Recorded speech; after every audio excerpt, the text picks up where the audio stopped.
Землетрясение в Центральной Азии, жертвы и полмиллиарда ущерба в год. Ситуация будет только ухудшаться. Подписывайтесь на обновления и точно будете в курсе всего самого важного и интересного.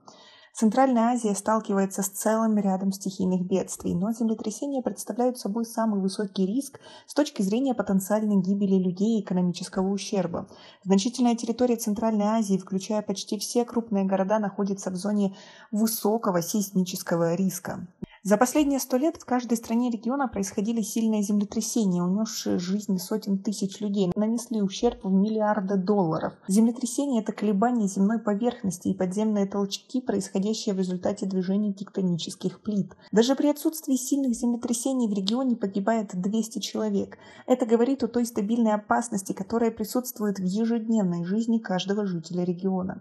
Только от землетрясений регион ежегодно теряет около полумиллиарда долларов. Страны с наименьшим ВВП, такие как Таджикистан, Кыргызстан, потери ощущают намного сильнее. Ежегодно только ущерб от землетрясений в Кыргызстане составляет 72 миллиона долларов. У государства нет возможности покрывать хотя бы половину потерь. Для предотвращения стихийных бедствий ежегодно из бюджета выделяется 400 миллионов сомов. В исследовании Всемирного банка диапазон предполагаемого ВВП основан на выборе климатических и социально-экономических сценариев на 2080 год и показывает более масштабные потери. Так в отчете говорится, что если бы страна переживала землетрясение с возвратным периодом в 250 лет, в 2015 году ущерб ВВП составил бы 4 миллиарда долларов. На ущерб влияет рост населения, урбанизация и увеличение подверженных риску активов. Кыргызстан занимает первое место по количеству ежедневных землетрясений – около 300. За год их происходит около 13 тысяч. Наиболее высокие риски разрушений и человеческих жертв от землетрясений магнитудой 7,5 могут быть в районах, расположенных в зоне влияния Ферганского и Исык-Атинского разломов. Самой сейсмоопасной территорией является Алайская долина на юге Кыргызстана. Она окружена двумя горными системами – Памиром и Тянь-Шанем.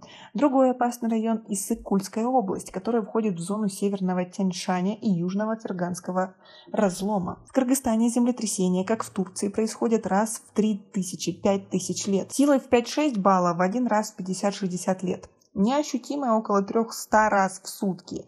Регистрация землетрясений с помощью научных инструментов началась только 1900 года. В настоящее время невозможно точно предсказать землетрясения. Существуют методы обнаружения изменений сейсмической активности и деформации в земной коре, которые могут указывать на повышенную вероятность землетрясения. Но на основе этих методов нельзя сказать его точное время или место. Знание периодичности землетрясений и наиболее опасных территорий дает возможность избегать зон с наивысшим риском, тщательно контролировать качество строительства, особенно критически важных объектов, таких как крупные плотины, электростанции, социальные учреждения, как больницы и школы. Необходимо провести более подробный анализ, чтобы определить ожидаемый уровень землетрясений в конкретном месте. А наше государство как-то халатно относится ко всей этой ситуации.